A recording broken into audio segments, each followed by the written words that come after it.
ایک سوال یہ تھا حضور کہ محرم الحرام کے لیے جو نیا شادی شدہ جوڑا ہے تو کیا جو نئی دلہن ہے تو اس کے لیے محرم کا چاند یہ اپنے میکے میں دیکھنا ضروری ہے؟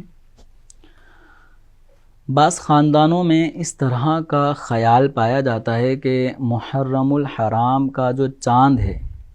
یہ پہلی یعنی نکاح کے بعد جو پہلا چاند ہے یہ شوہر کے گھر میں یعنی سسرال میں عورت نہ دیکھے بلکہ یہ چاند اس کو اپنے میکے میں دیکھنا چاہیے۔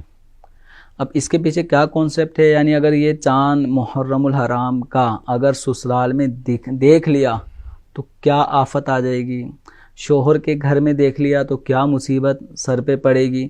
یہ کیا ایک خیال ہے، اور یہ میکے میں ہی دیکھنا چاہیے۔ یعنی اس کے پیچھے لگتا ایسا ہے کہ ایک وہم ہے، تو اگر اپنے میکے میں دیکھے گی تو اس کا رشتہ اچھا چلے گا، اور اگر اس نے چاند محرم کا اپنے سسرال میں دیکھ لیا تو نہ جانے رشتے میں کوئی ٹوٹ پھوٹ نہ ہو جائے۔ تو اگر یہ سوچ ہے تو یہ وہم ہے، توہمات ہیں، اور دین اسلام ایسے توہمات پالنے کی قطعاً اجازت نہیں دیتا۔ اب غور کریں کہ مثال کے طور پہ چاند دیکھنے کی بات،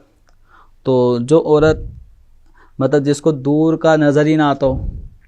یا وہ بینائی سے محروم ہے تو محرم کیا رمضان کا بھی چاند اسے نظر نہیں آئے گا، تو وہ وہاں میکے جا کے کیا دیکھے۔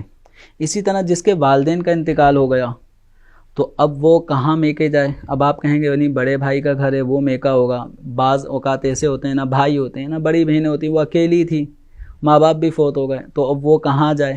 تو یہ بلا وجہ کی مطلب مشکل میں پڑنے والی بات ہے، اور اگر اس کے پیچھے کوئی کانسیپٹ باطل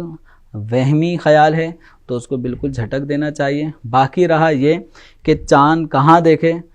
تو جہاں پر موقع مل جائے، تو جہاں موقع محل ہو وہاں پہ دیکھ لینے میں کوئی مذائقہ نہیں ہے۔ باقی یہ کہنا کہ یہ میکے میں ہی دیکھا جائے گا، نئی نویلی دلہن کو پہلا چاند میکے میں دیکھنا چاہیے، تو یہ کانسیپٹ یہ غلط ہے۔